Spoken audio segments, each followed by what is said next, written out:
मैंने आज नोट्स भी भेजे हैं बेटा, जो नेक्स्ट चैप्टर स्टार्ट करेंगे हम लोग ऑसिलेशन वाला, उसके भी नोट्स भेज दिए मैंने।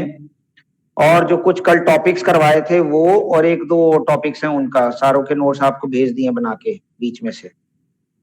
ठीक है, वो 7th यूनिट के हैं, और 10th यूनिट के तो ऑसिलेशन वाला पूरा चैप्टर अलग ही दिया मैंने, तो उसको उतार लेना। परसों से हम लोग ऑसिलेशन स्टार्ट कर देंगे, मंडे से। ठीक है,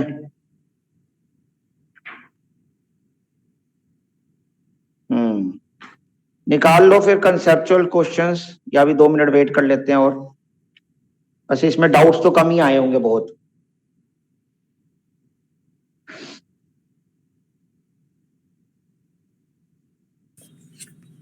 हेलो हेलो, अरे चुप हो जा।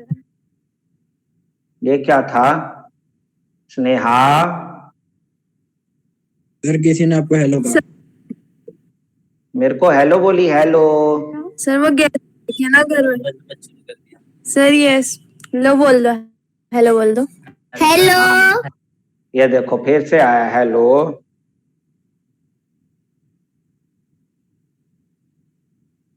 पर ये स्नेहा की आवाज तो नहीं है किसी के। नहीं सर मेरी है। ये हेलो नहीं हेलो तो वो घर पे गेस्ट आए हुए ना, छोटे छोटे बच्चे हैं इसलिए। अच्छा, वही तो मैं कह रहा हूँ, हेलो वाली आवाज तो स्नेहा की नहीं है।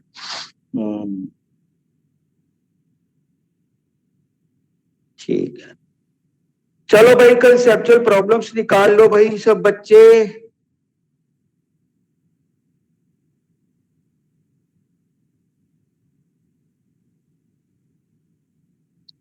सब बच्चे कंसेप्चुअल प्रॉब्लम्स वाला पेज निकाल लो और डाउट्स पूछने स्टार्ट करो। Sir question number 39 sir. क्या की है ना, हम जल्दी से जल्दी कवर करेंगे, फिर उतनी जल्दी छुट्टी भी कर दूंगा तुम्हारी। तो क्वेश्चन 39। क्वेश्चन नंबर 39 सीधा ही जंप मारा तने तो भाई, बोल लंबा। विस्कोसिटी से करने से ना। अबे 39 तो मेरे पूरे उसमें ही नहीं है question. Sir discuss the effect of temperature on the viscosity of liquids and gases. Sir new book में ना 55 तक है टोटल, वो एक ही साथ है सारे। अच्छा अच्छा, ओके ओके ओके ओके, हाँ वो इकट्ठे होंगे ना। Yes sir. Sir discuss the अब वो effect of temperature on the viscosity of liquids and gases. हाँ तो ये तो टॉपिक ही है बेटा, जो मैंने समझाया था तुम लोगों को, डायरेक्ट लिखना है सर तो वो तो टॉपिक है। समझ आ गया। हाँ सर लिक्विड्स वाला केस तो समझ आ गया कि सर टेम्परेचर बढ़ेगा तो विस्कोसिटी कम होगी सर लिक्विड्स की। सर लेकिन इसमें बताया कि गैसेस की विस्कोसिटी बढ़ जाती है टेम्परेचर बढ़ने में। सर ये कैसे सर गैसेस की कैसे इंक्रीज हो जाती है सर? बेटा ये सब ऑब्जर्वेशंस होती हैं, ये ऑब्जर्वेशंस है, नेचुरल फिनोमिनास के ऊपर लिया जाता है, ये एक्सपेरिमेंटल प्रूफ होते हैं जो हमें बताए जाते हैं। अरे नहीं ठीक है याद ना? रखना। हाँ ये याद रखने वाली, ये नेचर्स होती हैं, जैसे प्रॉपर्टीज होती है ना टाइप, उस टाइप की हैं। यानी कि ये सारे आपके एक्सपेरिमेंटली प्रूफ करके फिर देखे जाते हैं, तो वो एक्सप्लेन किए जाते हैं। जैसे लिक्विड के बारे में ही है भाई, प्रेशर इंक्रीज होने से वैसे विस्कोसिटी में क्या होता है, इंक्रीज होता है, but except liquid water, water को छोड़ के, वाटर पे कोई इफेक्ट नहीं पड़ता, बताया था ना। Yes sir. हाँ बस उसी टाइप से है कि विस्कोसिटी अब सभी गैसेस की इंक्रीज हो जाती है with the rise in temperature. देखो ना, टेम्परेचर राइज होने से, गुड आफ्टरनून बेटा, गुड आफ्टरनून। टेम्परेचर राइज होने से एक्चुअल में ये फॉर्मूला होता है, kinetic energy is equal to half K T square, K B T, half K B T. K B T का मतलब के बी क्या होता है, बोल्ट्जमैन कांस्टेंट होता है, टी होता है टेम्परेचर। तो काइनेटिक एनर्जी एक्चुअली किसके ऊपर डिपेंड हो जाती है, टेम्परेचर पे डिपेंड हो जाता है।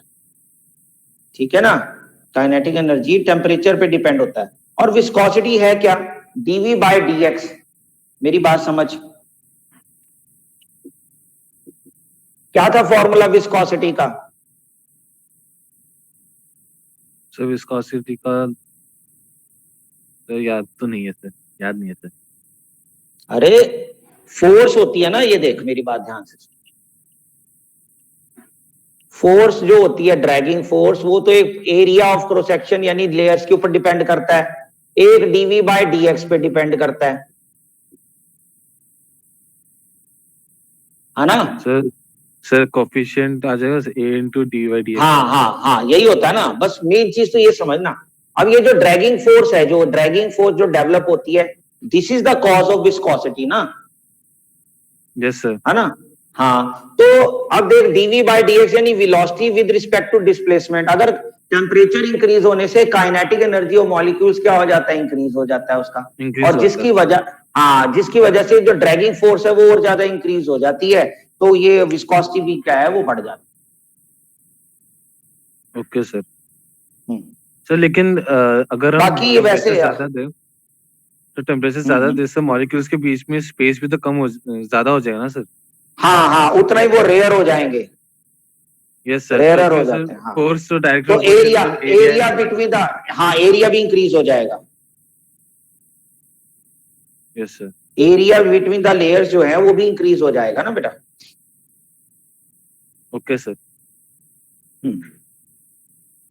और बोलो sir. Question number is sir वो तो नहीं है। Are there some condition for Stokes law to be obeyed? If no explain, if yes mention those conditions. ये क्वेश्चन है सर।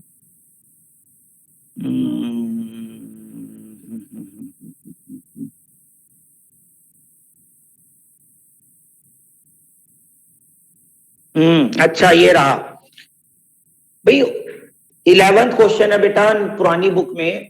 जो ये क्वेश्चन पूछ रहा है वो 11th क्वेश्चन है पुरानी बुक में, और न्यू बुक में कौन सा क्वेश्चन नंबर? 44 सर। 44। ठीक है, तो पूछ रहा है, कहता are there some conditions for Stokes law to be obeyed? If no explain, if yes mention those condition. तो हाँ जी, याद होगा स्टोक्स लॉ में हमने कुछ चीजें बताई थी।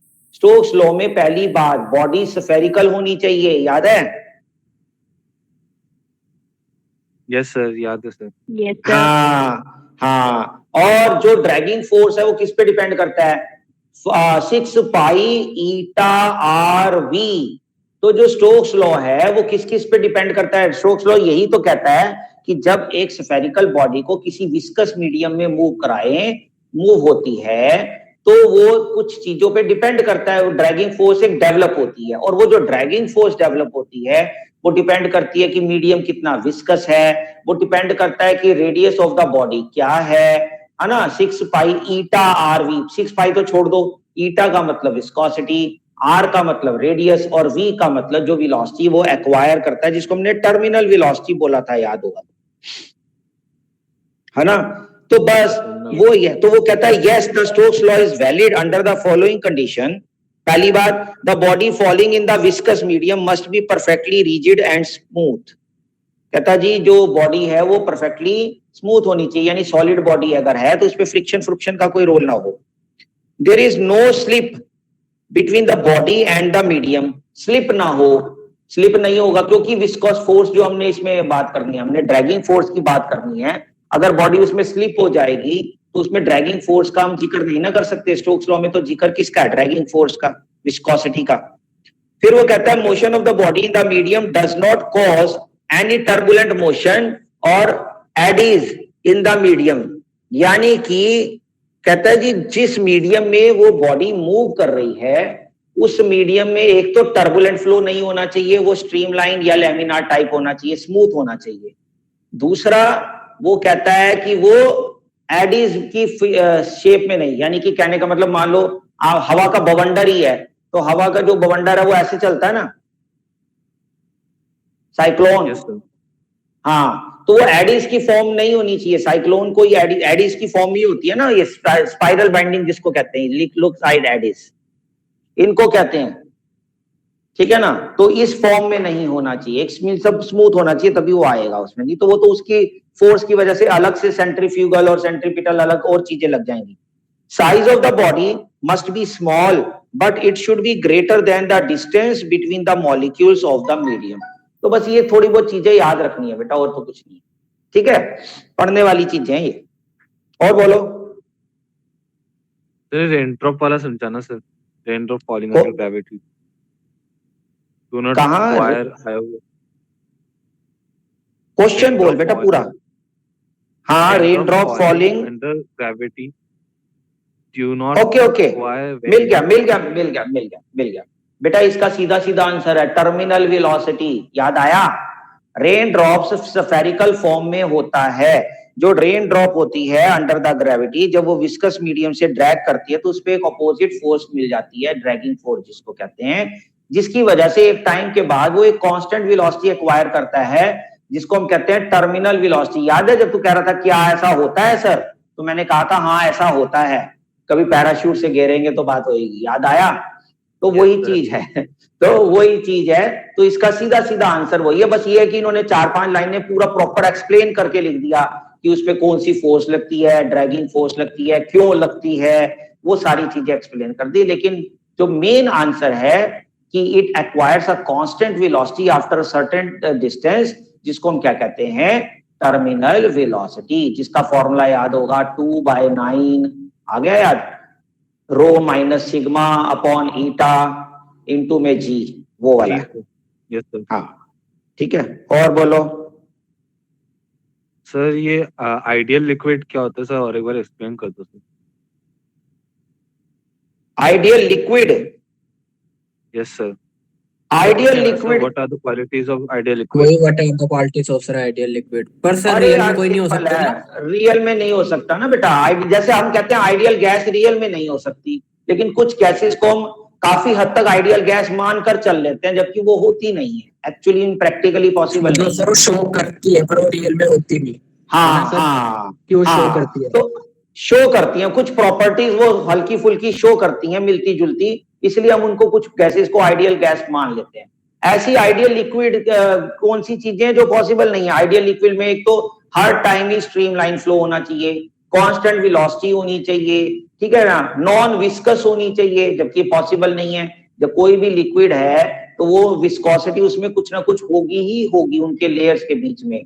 तो कुछ ऐसी चीजें, कुछ प्रॉपर्टीज ऐसी हैं जिसकी वजह से हम उनको कहते हैं कि आइडियल। इनकम्प्रेसिबल होना चाहिए, डेंसिटी कांस्टेंट होनी चाहिए, तो ये कुछ चीजें हैं। तो ये बस याद करने वाली है बेटा, ये कुछ नहीं है। मतलब ये आपको बता, ये क्वेश्चन इसलिए तो कहते हैं पढ़ो, इन क्वेश्चन से आपको पता लगता है कि आइडियल गैस की सिचुएशंस क्या होती हैं। तो एक तरीके से क्वालिटीज आप पढ़ोगे तो लर्न करना है तो आपको पता लगेगा कि हाँ आइडियल गैस ये होता है या आइडियल लिक्विड ये होता है। सर एक क्वेश्चन है sir, if a small ping pong ball is placed in a vertical jet of water और air, it will rise to a certain height above the nozzle and will be spinning there. यह question समझाओ sir एक बार।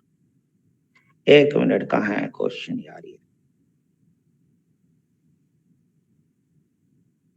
अच्छा ये वाला, if a small pink ball, yes sir, if a small ping pong ball is placed in a vertical jet of water on air या air के, it will rise to a certain height above the nozzle and will be spinning there.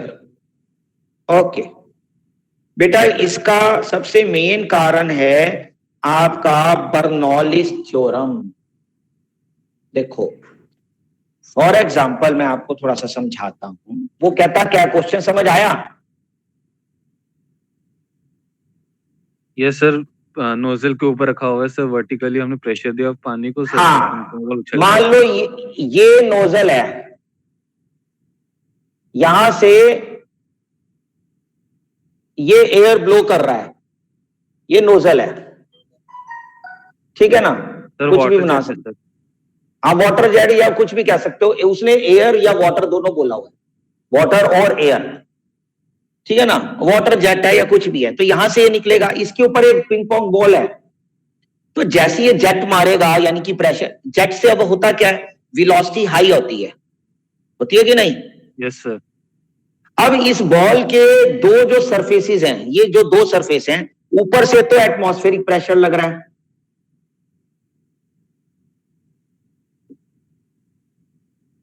समझ रहे हैं ना? Okay sir.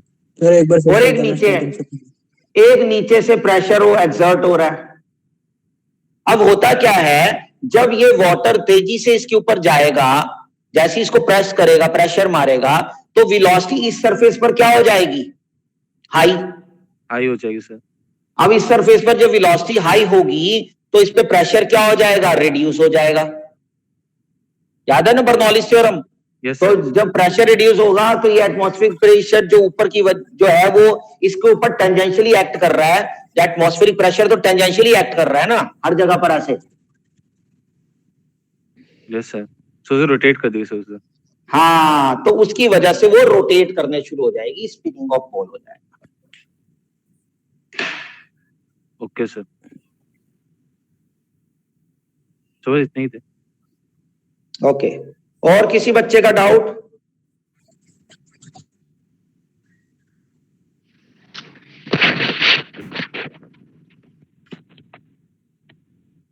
अरे पढ़े भी हैं।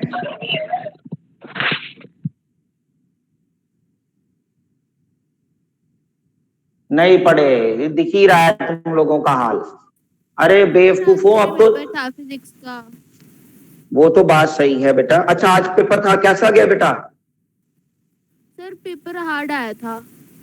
अब बेटा हार्ड ही आएंगे, और तुम लोग कोई भी बच्चे ना समझदारी नहीं अपना रहे। जो आपने बताया था ना डेरिवेशन, नहीं, वो तो- थी एक वो तो मैं समझ गया, पर अब मेरी बात ध्यान से सुनो।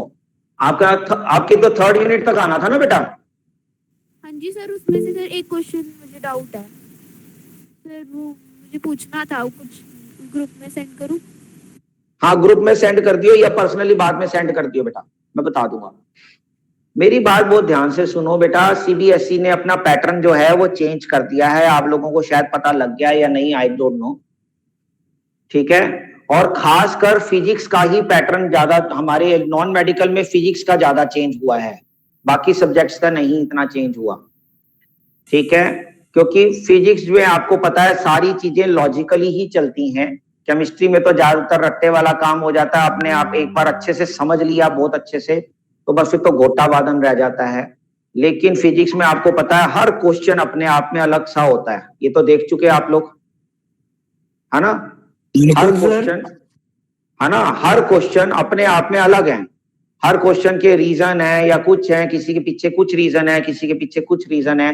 जब हम कंसेप्चुअल पढ़ रहे हैं तो देखो कैसे हैं, बर्नौलीज थ्योरम के ऊपर भी क्वेश्चंस आ रखे हैं, ठीक है ना। अलग अलग टॉपिक्स के ऊपर अलग क्वेश्चंस बनते हैं कंसेप्चुअली। कंसेप्चुअल का मतलब ही क्या होता है, जो कंसेप्ट के ऊपर क्वेश्चंस आते हैं, यानी उनको अप्लाई करने के लिए क्वेश्चन आते हैं, ठीक है। तो अब आप लोगों ने, मैंने पहले भी बोला है, जो पढ़ने वाला सिस्टम है वो स्मार्ट वर्क करना शुरू करो, ठीक है। ये पेपर था ना, हाँ, उसके अंदर एक भी न्यूमेरिकल प्रदीप में से नहीं था, एक भी। बाहर से आए होंगे, है ना? हाँ जी सर। तो सोच रहे हैं जब बच्चे ऑनलाइन दे रहे हैं तो कुछ ऐसा तो दे उनको करने को। सही बात है ना, फिर ठीक है। अब बेटा आने वाले टाइम में जो सीबीएसई ने पैटर्न चेंज करा है स्पेशली फॉर फिजिक्स, उन्होंने थिंकिंग स्किल्स का एक एग्जाम धर दिया। थिंकिंग स्किल्स का मतलब क्या होगा, अब आपके ऊपर पहले जो थ्योरी में जो क्वेश्चंस आते थे प्लेट में परोस के दे देते थे, लो भाई prove state and prove Stokes law, state and prove Bernoulli's theorem, है ना। फटाफट से रट्टा मारा हुआ, बच्चों ने ठगाठग स्टेटमेंट दी और उसका प्रूफ लिख दिया, रट्टा लगा हुआ, चलो हो गया। अब ऐसे क्वेश्चंस बहुत कम कर देंगे और मैक्सिमम क्वेश्चंस उनके ऊपर एप्लीकेशंस के आएंगे, यानी कि बर्नौलीज थ्योरम की एप्लीकेशंस पे क्वेश्चंस आएंगे, स्टोक्स लॉ की एप्लीकेशन पे क्वेश्चन आएंगे। एग्जांपल के फॉर्म में बता रहा हूं, यानी कि अब एप्लीकेशन फॉर्म पे क्वेश्चंस मिलेंगे अब आपको। इसको नाम उन्होंने दिया है थिंकिंग स्किल्स या high order thinking skills. High order thinking skills का मतलब यही है कि अब आपके ऊपर डायरेक्ट क्वेश्चन ना देकर उनके ऊपर एप्लीकेशंस के ऊपर क्वेश्चंस आया करेंगे, और वही बच्चा एप्लीकेशंस पे क्वेश्चंस कर सकता है जो बच्चा डीपली उस टॉपिक को समझेगा। क्लासेस लगाओ, ढंग से उसको समझो, रट्टे ना मारो, इतने जितना समझ के करोगे उतना तुम लोगों के लिए बेनिफिशियल होगा। बाकी तुम्हारी मर्जी, तुम लोगों की बात देखो, हर एक के लिए हर एक का अपना अपना एक सिस्टम होता है कि वो कितना ऑप्ट कर सकता है। मैं हर बच्चे को इंटेलिजेंट या हर बच्चे को नालायक नहीं कहूंगा, सब बच्चों पे दिमाग है। अगर आप अच्छे से यूज करोगे तो कोई दिक्कत नहीं आएगी। और इस चीज से घबराना भी नहीं है कि पैटर्न चेंज हो गया तो कैसे करेंगे। अब आपको भी अपने आप को चेंज लाना पड़ेगा, नहीं तो बहुत मुसीबत में आ जाओगे। रट्टे वाला काम जो पुराना चल रहा है, बचपन से हमें आदत पड़ी हुई है, वो बहुत बड़ा नुकसान भुगतना पड़ जाएगा आपको पेपरों में। जब पेपर होने हैं +1 के तो शायद ऐसे ही होंगे, पर +2 जो आपका न्यू सेशन है, जब वो +2 में आओगे तो आप पे रीजनिंग क्वेश्चंस भी आएंगे, असर्शन क्वेश्चंस भी आएंगे। जो IIT लेवल और नीट के लेवल में जो क्वेश्चन है, वो लेवल चाहे ना आए, क्योंकि वो लेवल काफी हाई होता है, लेकिन आपके CBSE का जो सिलेबस है उसी लेवल में, उसी के ऊपर अब रीजनिंग और असर्शन क्वेश्चंस आया करेंगे, जो कि पहले आपके कंपटीशन एग्जाम्स में आया करते थे।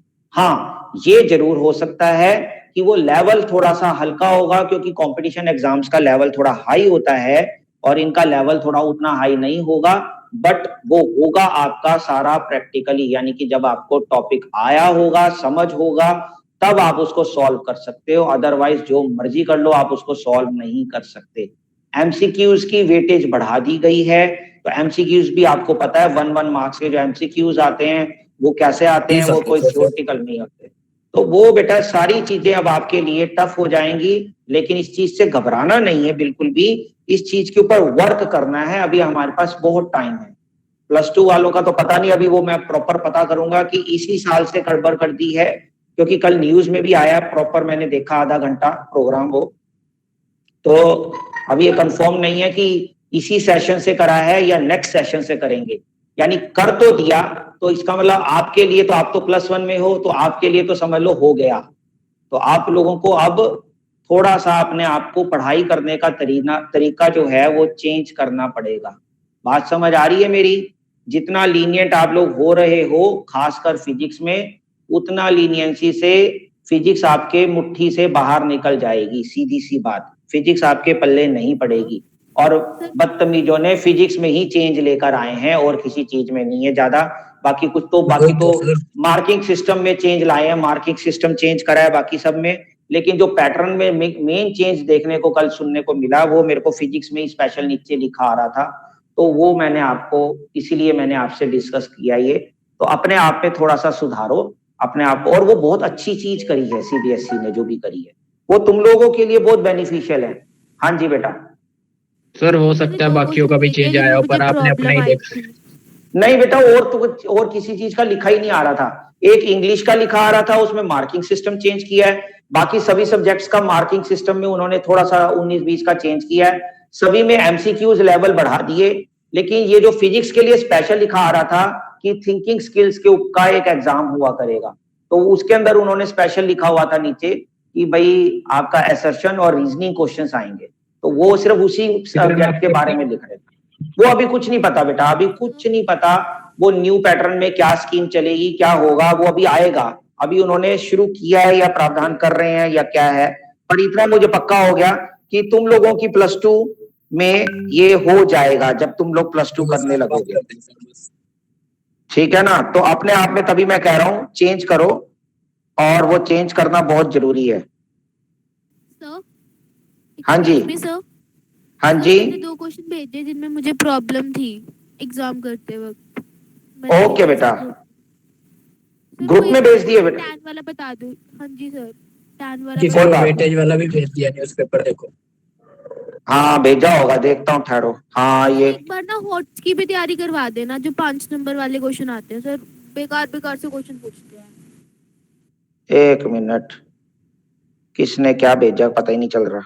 अच्छा, ये गुआक्षी ने भेजा। हाँ ये देखा ना, ये आ गया, weightage of MCQs in class 12th। ये देखो, ये देखो आ गया ना, physics question paper will have assertion and reasoning based question. आ गया, देखो लिखा हुआ, पढ़ोगे तो।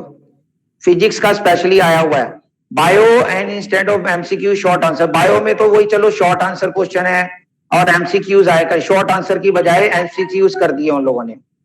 लेकिन मेन फिजिक्स के अंदर ही पंगे पाए हैं। हाँ, तो मेन फिजिक्स में पंगे पा दिए आपकी जान के, और फिजिक्स ही आप लोग जो है वो पढ़ने में गड़बड़ करते हो। हाँ, मैथ्स के अंदर भी उन्होंने स्टडी बेस्ड क्वेश्चंस कर दिए, वो जो मैं बता रहा था, एप्लीकेशन के ऊपर क्वेश्चंस आया करेंगे, ठीक है ना। तो ये चीजें वही मैं कह रहा हूँ आपको। 50% एमसीक्यू होंगे।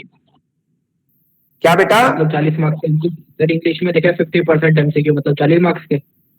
हाँ बिल्कुल बिल्कुल बिल्कुल, 80 मार्क का होता है ना, ये बिल्कुल ठीक कह रहे हो। 40 मार्क्स के आपके एमसीक्यूज आएंगे, तो ये अच्छी भी हैं, आसान भी हो जाएंगी, बल्कि आपको घोटे नहीं मारने पड़ेंगे। जो आपको घोटे मारने पड़ते हैं ना बैठ के, वो घोटे नहीं मारने पड़ेंगे, उन चीजों को बल्कि समझना पड़ेगा आपको कि ये क्या है, और उसके ऊपर क्वेश्चनिंग ज्यादा से ज्यादा करेंगे, तब आपको वो चीजें समझ आएंगी बेटा। सर एमसीक्यू तो बंदा बस पूछ ही वाला पेपर जो हमारे स्कूल में लिया है ना, अगर वो ऑफलाइन होता तो सारे बच्चे पॉइंटों पे पास होते सर। इतना तो मैं हाँ, बता सकती इस बार देखना, इस बार रिजल्ट डाउन आ सकता है एक बार को। अगर इसी बार इन्होंने +2 का कर दिया इसी सेशन में, तो फिर +2 का रिजल्ट बिल्कुल डाउन आ सकता है। तो नंबर देखे होंगे ना तुमने, बच्चों के नंबर भी तो खुले डुल्ले आते हैं, 100 में से 100 में से 97, 98। क्यों? घोटे अच्छे लगे हुए हैं, दिमाग तो है नहीं, पर आधे से ज्यादा बच्चे तो हैं। फिजिक्स में तो खैर बहुत कम आते हैं। फिजिक्स में तो ये है 90 अबव ले, नहीं फिजिक्स में बेटा 90 अबव आते हैं हमारे पास, किस के नहीं आते, बहुत अच्छे नंबर आते हैं। 95, 96 नंबर लेने मुश्किल नहीं है। ना ना ना ना, 95, 96 नंबर लेने कोई मुश्किल नहीं। हाँ, बस ये है कि अगर आप केमिस्ट्री और फिजिक्स दोनों को कंपेयर करेंगे, तो केमिस्ट्री में मैक्सिमम बहुत बच्चों के जो है 90 से अबव आराम से आ जाते हैं। फिजिक्स में बहुत कम बच्चों के आते हैं, रेयर बच्चों के आते हैं। केमिस्ट्री आसान है थोड़ी। हाँ तो केमिस्ट्री इजी लगती है बेटा, ऑब्वियसली सब्जेक्ट का तो फर्क होगा ना, ये दिमागी काम है, ये बेटा सारा दिमागी काम है। हाँ, तभी मैं कहता हूं ना, ये दिमाग वाला है, तो दिमाग से चलना पड़ेगा। और आप लोग तो बिल्कुल दिमाग का यूज ही नहीं करते हो। कितनी बच्चे ऐसे हैं सिर्फ रट्टे पे चल रहे हैं, और कई तो ऑनलाइन के चक्कर में आराम से रिलैक्स होके बैठे हैं, कभी लगाने का मन करा क्लास लगा ली, नहीं तो नहीं लगाई। ये तो हाल है, तो क्या करेंगे? आज 20 बच्चे आज सारे हैं। मैं बता दूंगा बेटा, बाद में देख के बताता हूँ। पहले ये बताओ, कोई डाउट वगैरह है किसी बच्चे का और या नहीं? सर मैंने तो पढ़े ही नहीं थे, मेरा तो आज पेपर था 1 बजे। कोई बात नहीं, कोई बात नहीं, कोई बात नहीं। हुआ कैसा? पेपर ठीक हो गया? हाँ पेपर तो अच्छा था, बस यही 2 क्वेश्चन में मैंने अपने चलाई है। कौन सा क्वेश्चन है बेटा जिसपे ये ब्लू कलर का आपने टिक किया हुआ है क्या? हाँ सर, 2 क्वेश्चंस पे मैंने टिक करे हैं ब्लू कलर का। ये तो उसके हैं आपके, क्या कहते हैं उसको? सर एक तो वो वाला है जिसके अंदर वैल्यू कुछ था, वैल्यू देने वाला था, और सर उसके ऊपर वाला जो पेज भेजे जिसमें टैन लिखा हुआ है, वो वाला क्वेश्चन नहीं आया था मुझे।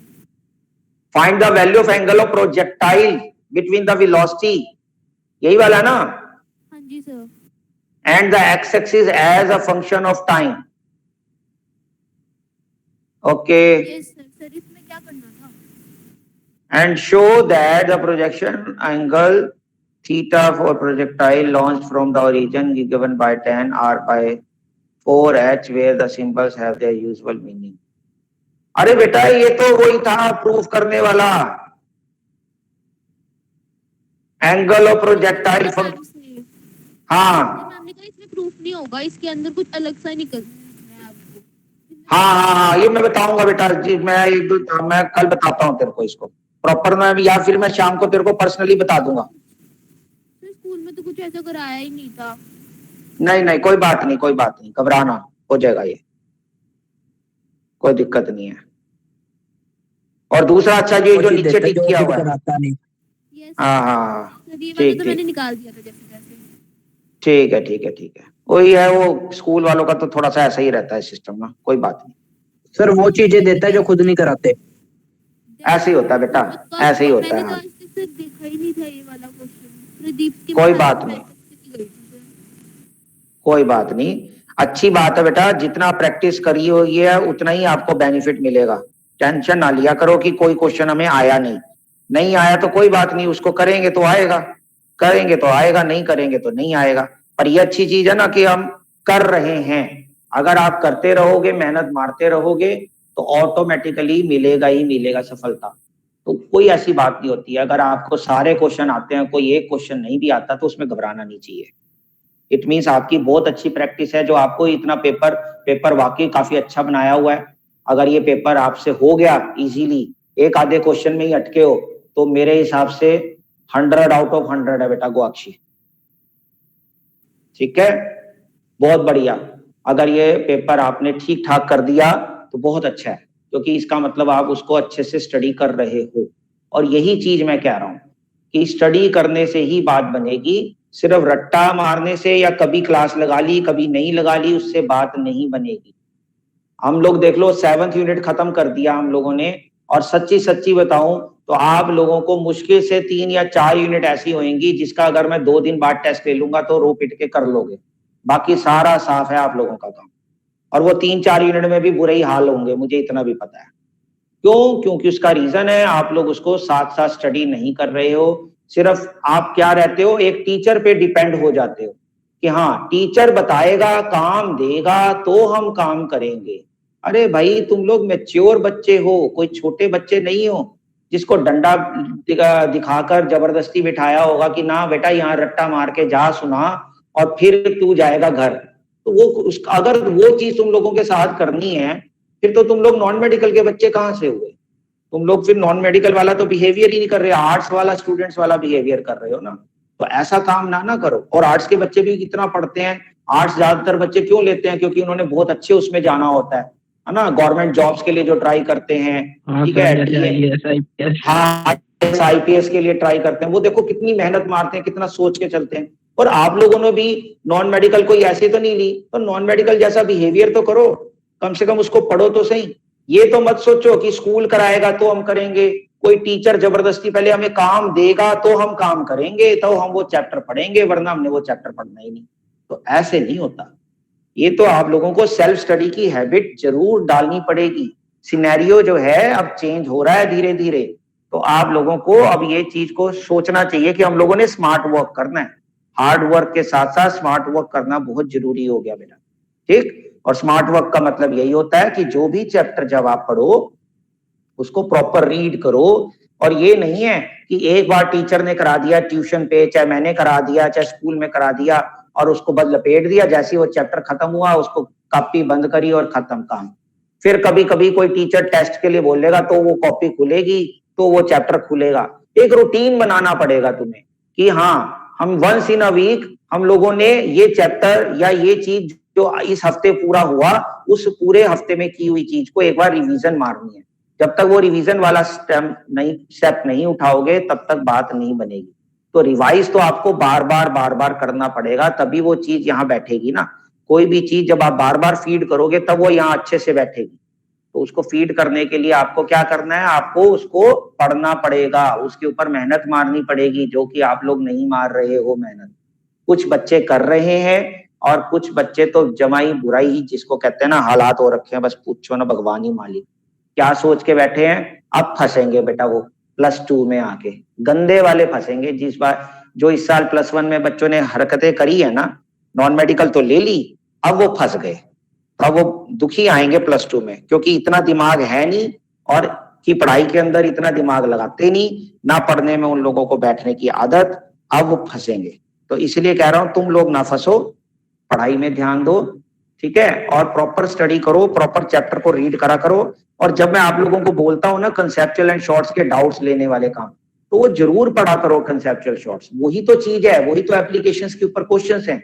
जब आप कंसेप्चुअल क्वेश्चंस पढ़ोगे, उनके ऊपर शॉर्ट आंसर टाइप क्वेश्चंस पढ़ोगे, तो तुम्हें उस चैप्टर की उन कंसेप्ट्स के बारे में नॉलेज होएगी।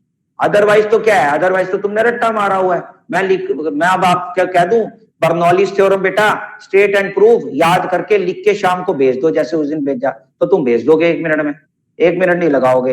तो लेकिन अगर वही मैं उसके ऊपर क्वेश्चन बोल दूं तो तुम्हारा डाउट आ जाएगा, अबे इसका आंसर क्या होगा, इसका रीजन क्या है। तो वो रीजन तुम्हें क्वेश्चन पढ़ने से आएंगे। आई बात समझ सब बच्चों को? Yes sir. Yes sir. ठीक है, तो मेरा काम है भाई हर बार समझाना और अभी से आगाह करना, क्योंकि अभी से आगाह करना, क्योंकि +2 में तुम लोगों के साथ बहुत दिक्कत आ जाएगी। अभी से अपने माइंड प्रिपेयर कर लोगे +2 में चढ़ने से पहले, तो तुम लोगों को दिक्कत नहीं आएगी। अदरवाइज बाकी तो भाई तुम अपने हिसाब से सोचो हम क्या कर सकते हैं इसके अंदर, ठीक। सर थोड़ी सी ना वो वाली वैल्यू बेस्ड क्वेश्चन की भी तैयारी करा देना सर, उसी में नंबर कटते हैं। बेटा वैल्यू बेस्ड क्वेश्चन कुछ नहीं होते, वो आपको एक छोटा सा पैराग्राफ दे देते हैं और उसी के अंदर आपके क्वेश्चन और आंसर छुपे होते हैं, बस आपको वो पैराग्राफ ये सर नहीं ऐसा नहीं होता बेटा। अभी वो सारा वाला क्वेश्चन पढ़ो सर, उसमें पता है क्या लिखा है, एक लड़की सारा है, उसे ना एरोप्लेन में बैठने से डर लगता है, उसकी दोस्त क्या करती है, उससे लड़ाई करती है ताकि उसका माइंड डाइवर्ट हो जाता है। अब बताओ सर, इसके अंदर क्वेश्चन डाला हुआ है, एरोप्लेन 300 डिग्री के एंगल से मुड़ रहा है, वो इतनी देर में इतना कुछ करता है, तो वो निकालो सर कहाँ सर लड़ने चलो से कोई नहीं। क्या होगा, जो बंदे का डर है वो तो उस पे रहेगा ही ना। सही बात है, वो डिप्रेशन हटाने के लिए लड़ना जा रहा था कि उसके ऊपर टेंशन कम हो जाए, है ना। अरे चलो। डिप्रेशन बढ़ाना हुआ था। सर पता चले वो टेंशन वो सामने वाले पे निकाल दे। ना पता लगा गलती से वो टेंशन की वजह से एरोप्लेन से जंप कर दे, फिर एक तो पहली क्या मैं डरी हुई है, ऊपर से तू लड़ रही मेरे साथ। सर अपनी जगह सामने वाले को करा दिया, सोचो जिससे वो हाँ। लड़ने आया। चलो कोई नहीं, क्वेश्चन ये खैर ये वाले तो ऐसे ही आते हैं बेटा, कोई बात और नहीं हमने इसकी। ना मैम से पूछा था स्पेशली, पेपर था ना उसकी 2-3 दिन, मैम पेपर कैसे ना है, मैम ने कहा बहुत इजी पेपर है, तुमसे यूं निकलेगा बच्चों, पेपर देख के तो हवाइयां छूट गई। ये पेपर जो है किसी और टीचर का बना हुआ है। एकम सर के मेरी फ्रेंड्स है ना सर, वो एकम सर पे पढ़ते हैं, कुछ गौतम सर पे पढ़ते हैं, कुछ दूसरे सर पे पढ़ते हैं ना, किसी को पेपर आता है सर, वो जो क्वेश्चन मैंने पूछा ये वाला आता है, किसी को नहीं आता सर। फिर मैम ने कहा तुम पढ़ते क्यों नहीं हो, तुम ही नहीं पढ़ते, मैं इतना अच्छा पढ़ाती हूँ। अच्छा सर मैडम धोखे में रख के चले गए बच्चों तारीफ को। कर दी। सर डेरिवेशंस भी नहीं अच्छे से पढ़ाई, वो न्यूमेरिकल क्या पढ़ाएंगे। चल तेरा तो पेपर ठीक हो गया ना, एक दो क्वेश्चन को छोड़ के, तू तो टेंशन क्यों ले रही है। सर वो क्वेश्चन ही तो 3 नंबर के थे, 6 नंबर तो गए ना सर। हाँ वो तो बेटा देखो सुनो, फिर वही बात, पेपर भी तो देखो कितने अच्छे लेवल का दिया हुआ है पेपर, मैं वही तो देख रहा हूँ, 2-3 क्वेश्चन मेरी नजर में डले हैं, पेपर वाकई बहुत अच्छी लेवल का डाला हुआ है आपका, ठीक है। और फिर भी आपने इसको सॉल्व कराया है तो बहुत अच्छी चीज है बेटा, वही तो मैं आपको कह रहा हूँ, गिव अप मत कर, बहुत अच्छा काम किया बल्कि मेरे हिसाब से, ये भी बता दूं, थोड़ा काम नहीं किया, बहुत ही अच्छा काम किया है, ठीक है। बस इसको थोड़ा सा और इम्प्रूव करने की जरूरत है रजे, कोई दिक्कत नहीं आएगी, ठीक है। Okay sir. हाँ घबराते नहीं है, बहुत अच्छा काम किया है, क्यों घबराते हो, जब ऐसे पेपर में भी हम लोग इतना सारा कराए, 1-2 क्वेश्चन ही तो हैं, उन 2 क्वेश्चन की वजह से हम लोग टेंशन में आ जाए कि हमें आया नहीं, तो ये गलत चीज है ना बेटा। तो देखो हर जगह कुछ ना कुछ तो दिक्कत रहती है ना, हर चीज परफेक्ट तो नहीं हो पाती, परफेक्ट होने के लिए टाइम लगता है, तो हो जाएगा वो भी, कोई टेंशन ना लो, ठीक है। सर ये चलो। इक्विवेलेंट रेजिस्टेंस क्या है सर? चलो सर ऐसा है, सुनो मेरी बात, कल आप लोगों का टेस्ट होगा, जो टेस्ट पोस्टपोन हो गया था आपका, परसों होना था, सर हाइड्रोस्टैटिक का टेस्ट होगा कल, ओके। तो अपना प्रिपेयर कर लो, कल सेम टाइम 3 बजे आपको टेस्ट सेंड कर दूंगा मैं, तो अपना प्रिपेयर कर लो अच्छे से पूरा topic wise, okay sir. Okay हाँ सर। जी। और सुनो इस बार थोड़ा सा पेपर टेस्ट का पैटर्न मैं चेंज करूंगा, मैक्सिमम कंसेप्चुअल एंड, हाँ तभी तो टेस्ट हो रहा है, कल मैक्सिमम जो है आपके कंसेप्चुअल एंड शॉर्ट क्वेश्चंस अच्छे से याद करना, कंसेप्चुअल शॉर्ट क्वेश्चंस के ऊपर ज्यादा जोर मारना बच्चों, ओके। सर एक बार Yes, sir. टॉपिक दोबारा बता सर 7B ना। बेटा टॉपिक जो है, हाँ बेटा 7B हाइड्रोस्टैटिक एसेंट फॉर्मूले वाला टॉप पेपर जो चैप्टर है, जिसमें एसेंट फॉर्मूला है बेटा, ओके सर। एसेंट फॉर्मूला किया था ना, सरफेस टेंशन एसेंट फॉर्मूला, वो वाला, ठीक है। तो वो वाला चैप्टर का टेस्ट होगा, मैक्सिमम क्वेश्चनिंग आपको कंसेप्चुअल एंड शॉर्ट में से दूंगा मैं, तो अच्छे से याद कर लेना, हो सकता है किसी और बुक से बना के दूं। ओ सर आप भी तेजी कर रहे हो। इक्विवेलेंस रेजिस्टेंस क्या है सर? हाँ बेटा क्या, equivalence resistance sir. Equivalence resistance, yes sir. Sir वो क्वेश्चन भेजा है ना सर, उसमें देखो। इक्विवेलेंस रेजिस्टेंस क्या होता है, जो टोटल रेजिस्टेंस होता है उसको इक्विवेलेंस रेजिस्टेंस भी बोलते हैं। जैसे रेजिस्टेंस 10th क्लास में पढ़ा था ना, सीरीज में और पैरेलल में निकालते थे, है ना। सीरीज में क्या फॉर्मूला होता था, R is equal to R1 plus R2 and so on. इसको हम इक्विवेलेंस रेजिस्टेंस भी बोलते हैं, टोटल रेजिस्टेंस भी बोलते हैं, इफेक्टिव रेजिस्टेंस भी बोलते हैं। इफेक्टिव कह लो, इक्विवेलेंट कह लो, टोटल कह लो। ऐसी 1/R is equal to 1/R1 plus 1/R2 and so on. तो इन सबका जो आंसर निकल के, ये जो R निकल के आएगा रेसिप्रोकल हटाकर, ये भी इक्विवेलेंट होगा और इफेक्टिव होगा और टोटल होगा। ओके सर 3 बजे होगा ना? हाँ जी, कल 3 बजे ही टेस्ट होगा। ठीक है, चलो bye bye. Bye sir, good, thank you sir, good afternoon, good evening sir. को हाँ बेटा, बोल बोल बोल। सर वो वेक्टर वाला था एक क्वेश्चन।